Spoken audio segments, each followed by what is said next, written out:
Hello,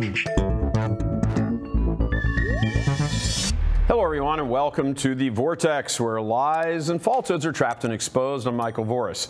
As you learned at the Deposit of Faith Coalition press conference last week in D.C., the U.S. bishops are deeply in bed with the U.S. government and promote democratic causes like gun control, illegal immigration, climate change, and censorship of religious free speech. Any longtime listeners of Church Militant obviously know this has been going on for decades. Sadly, everyday Americans largely remain in the dark on this until now. That press conference that only happened thanks to your generous support did something never before seen in the age of social media. It alerted the politically conservative media and the American public who follow them, tens of millions of people who aren't beholden to the bishops like most Catholic media are, that the USCCB is and has been marching in lockstep with the irreligious left.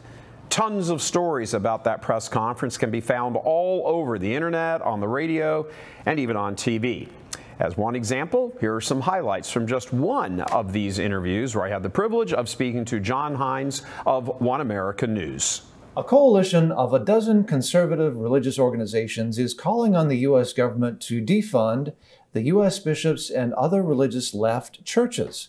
According to the coalition, through the decades, these groups have received billions in taxpayer dollars, which they have used to promote what the coalition calls radical America Last policies of the Democratic Party.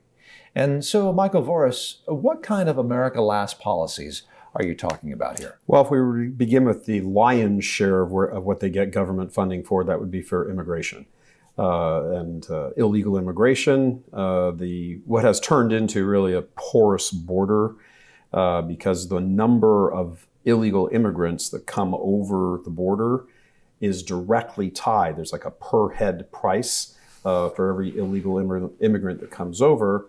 The United States Conference of Catholic Bishops, as well as other irreligious left groups, tie their asks from appropriations committees to the numbers that cross over the border. So illegal immigration as a thing becomes extraordinarily profitable for the USCCB, the National Conference of Catholic Bishops. But it's not just about immigration. I understand that it's about Second Amendment rights, sure. Open borders, which you mentioned, but also climate change and also some forms of censorship. What's going on with, for instance, climate change? How are religious left organizations involved in advocating one way or another for climate change? For example, if you go onto the U.S. Bishops homepage, there are more than 20 different organizations, all under their formation, that help feed the climate paranoia. If you remember what was the first thing that Biden did when he took, assumed office?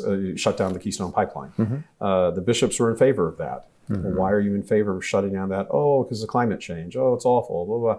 Oh, so let's get this straight. So they had a position on the Keystone XL pipeline? They had a position on ending fossil fuel. Underneath that, there has been a handover of the institutional operation to sort of a Marxist philosophy. I'm not talking about the teachings of the church.